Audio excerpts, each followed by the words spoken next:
Welcome to Mod by Tricks. Isang APN na naman ang ituturo ko sa inyo. Sa pre-internet, no load, no data po ito. Bago ang lahat, intro muna po tayo.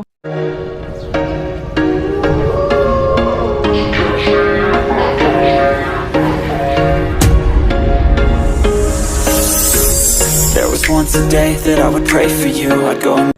Una sa lahat, pumunta muna tayong settings. Then hanapin ang network and internet. Nastas lang po lagi yon. Then, pumili tayo ng SIM na madalas sa ating gamitin. Sa akin ay pipiliin ko ATM. Maalin po, TM o Smart ang gamitin niyo. All network naman po ito na gana. Aring preload, no internet natin. Then TM. Tapos po scroll down. Makikita niyo po dito sa baba ang access point name. Click lang po natin itong access point name. Dito po sa access point name, dito tayo mag-a-add ng APN natin para gumana ang no-load internet natin. Sa case ko guys, ngayon ay naglagay na po ako ng APN natin para hindi na po tayo mahirapan sa tutorial na ito. Then, sundin lang po natin ito. Lagay lang po natin dito sa name ay my free internet. My free internet po, ilagay natin. Then click save. Ang APN po natin dapat ay default. Default google.com. Yes po, google.com lang po. Ang ilalagay natin.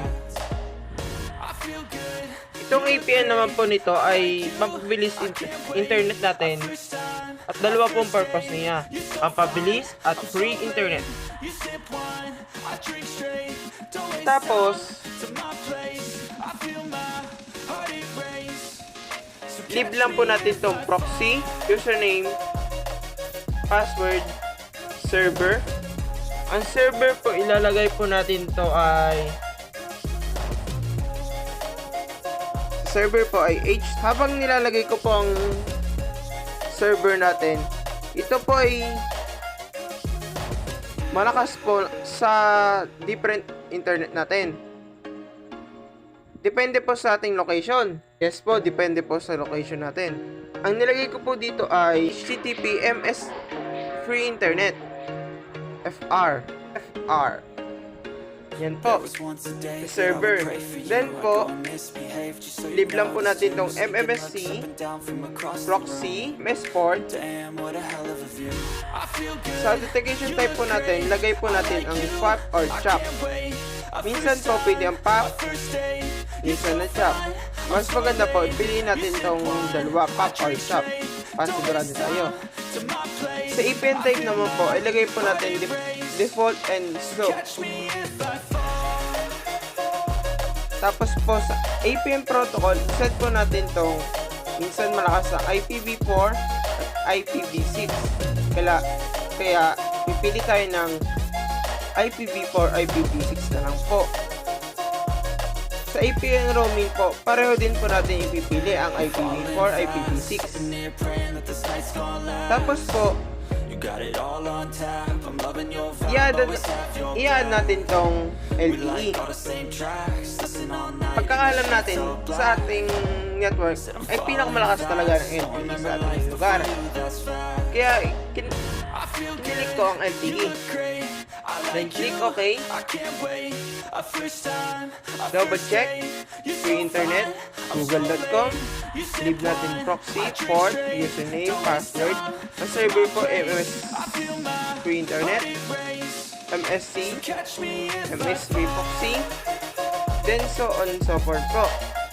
Ang web, unspecified LTE. Then click natin tong 3 dots na nasa gilid, tabi ng search bar. Then, save. Yan po, nakasave na po. Itatry po natin kung meron pong APN na magwa-work sa ating network. Buksan ko lang po ang data. Balik lang po tayo ng konti. Para makasigurado, save uli po natin. Yan po, na-open ko na po ang data natin. Subukan ko ngayon po Sa scroll po, then nakita nyo po, may naglalabas ng ganito po. Syempre, lagi free po yan. Free internet na po. Kaso, guys, may expiration date po ito. May expired date po ito na ilang days lang po ito pwede. Days or months. Dahil sa GC po namin ng APN tricks, isinet po nila ito ng 1 month or 2 months. From previous date po na inirelease. Previous date po inirelease siya ngayong July 12. Nirelease po ang APN tricks na ito. Para gumana po ito, kailangan nakaset nating APN tricks na ito. Guys, nasa description box para hindi tayo mahirapan. Then, check natin to. Nandito po tayo sa speed test. Speed test po natin itong ating APN tricks no load po.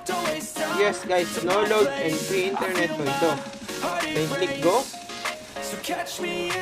Binaze po nila ito sa Singapore server natin para sure na mabilis po at effective ito.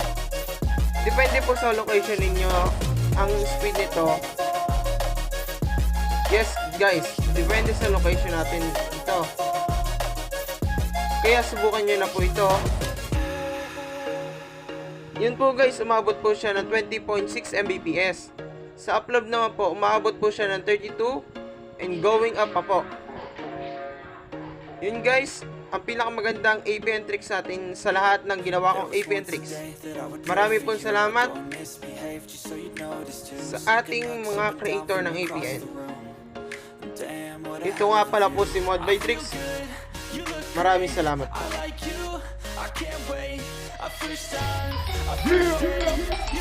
You already know. We rock.